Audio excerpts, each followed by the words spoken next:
এবার যে খবরের দিকে নজর রাখবো, ফারাক্কায় চলন্ত বাসে ঢিল। সরকারি বাসে, এসবিএসটিসি বাসে যা কলকাতা থেকে শিলিগুড়িগামী ছিল, সেই বাসে আচমকাই ঢিল। এই জেরেই কিন্তু চাঞ্চল্য ছড়িয়েছে এবং ঘটনায় আহত হয়েছে এক যুবতী বাস যাত্রী।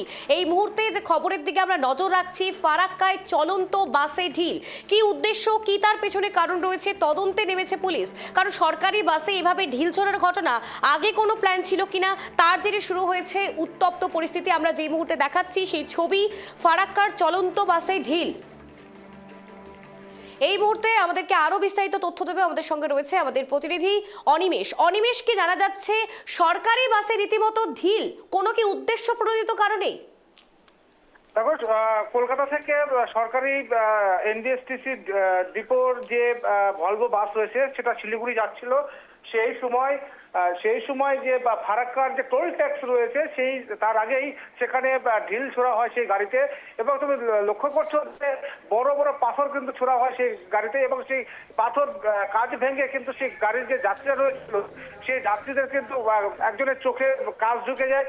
তাৎক্ষণিক সেখানকার যে স্থানীয় হাসপাতালে তাকে নিয়ে যাওয়া হয় এবং চোখে সাময়িক চিকিৎসা করে তাকে ছাড়া হয়। তবে এই যে ঘটনায়, এই যে চলন্ত গাড়িতে কে বা কারা দুষ্কৃতীরা ঢিল ছুটছে, এই ঢিল ছোড়াকে কেন্দ্র করে কিন্তু যাত্রীরা আতঙ্কিত হয়ে পড়ে।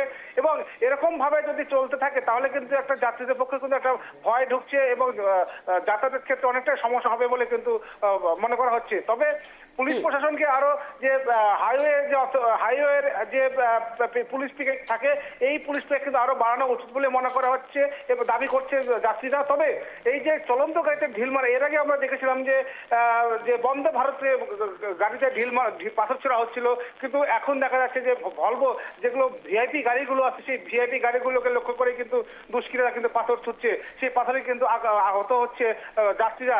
তবে সেই প্রাথমিক চিকিৎসা করে কিন্তু ছাড়া হয় এবং সে শিলিগুড়ি চলে যায়। তবে এই ঘটনা কেন্দ্র করে চাঞ্চল্য ছড়িয়ে পড়ে যাত্রীদের মধ্যে। সুপ্রিয়া, ধন্যবাদ অনিমেষ। আমরা যে খবরের দিকে নজর রাখছি ফারাক্কার দিকে, ফারাক্কাতে রীতিমতো সরকারি বাসে ঢিল ছোড়া হয়েছে এবং কি তার উদ্দেশ্য রয়েছে তদন্ত তো চলছে, কিন্তু তার আগে আপনাদেরকে জানিয়ে রাখবো যে এই ঘটনার জেরে এক যুবতীর কিন্তু আঘাতপ্রাপ্ত হয়েছে, চোখে লেগেছে আঘাত। আমরা দেখাচ্ছি সেই ছবি কেটিভি বাংলার পর্দায়, একেবারে ফার্স্ট অন দেখাচ্ছি আমরা। ঘটনায় আহত হয়েছে এক যুবতী বাস যাত্রী।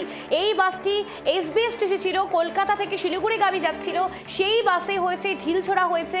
কি কারণ রয়েছে, আগে পূর্ব কোনো পরিকল্পিত নাকি ঘটনা, সেই জেরে কিন্তু প্রশ্ন উঠছে এই মুহূর্তে দাঁড়িয়ে। যেহেতু সরকারি বাস, সেক্ষেত্রে দাঁড়িয়ে যাত্রী নিরাপত্তা নিয়েও প্রশ্ন উঠছে। যদি এভাবে সরকারি বাসের মধ্যে ঢিল ছোড়া হয়, সেক্ষেত্রে দাঁড়িয়ে নিরাপত্তা ব্যবস্থার উপর বারবার প্রশ্ন উঠছে।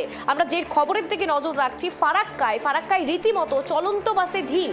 আমরা দেখাচ্ছি সেই পাথর দিয়ে ঢিল মারা হয়েছে এবং কাঁচ ভেঙে সেখানে একেবারে গুঁড়ো গুঁড়ো পড়ে রয়েছে। আমরা সেই সমস্ত বিষয়টা আপনাদেরকে দেখাচ্ছি যে ফারাক্কাতে সরকারি বাসে ঢিল ছোড়ার ঘটনায় চাঞ্চল্য, এবং এই ঘটনার জেরে এক যুবতী আঘাতপ্রাপ্ত হয়েছে, যার চোখে আঘাত লেগেছে। যাত্রী নিরাপত্তা নিয়ে এই মুহূর্তে প্রশ্ন উঠছে।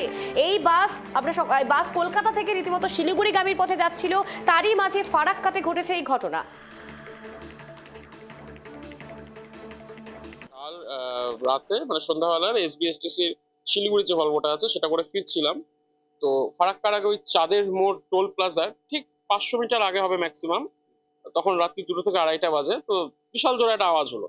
তো আওয়াজ হওয়ার সাথে সাথে গাড়িটা আমাদের দাঁড়িয়ে পড়লো। দাঁড়িয়ে আমরা মানে ড্রাইভার কন্ডাক্টর সবাই বাস থেকে নেমে, যে হয়তো টায়ার বাস্ট হয়ে গেছে এরকম কোনো ব্যাপার। তো দেখা যায় যে আমাদের গাড়ির একদম পেছনের জানলাটায় একটা বড় পাথর ছুঁড়ে মেরেছে। তো সেখানে একটা বাচ্চা মেয়ে বসেছিল, টিনেজ একটা মেয়ে। তো এগুলো যেহেতু টেম্পার গ্লাস থাকে, দুম করে ফাটে না, গুঁড়ো হয়ে সমস্ত গুঁড়ো চোখের মধ্যে ঢুকে যায়। তো আমরা সাথে সাথে গিয়ে ওখানে কাউকে দেখতে পাই না।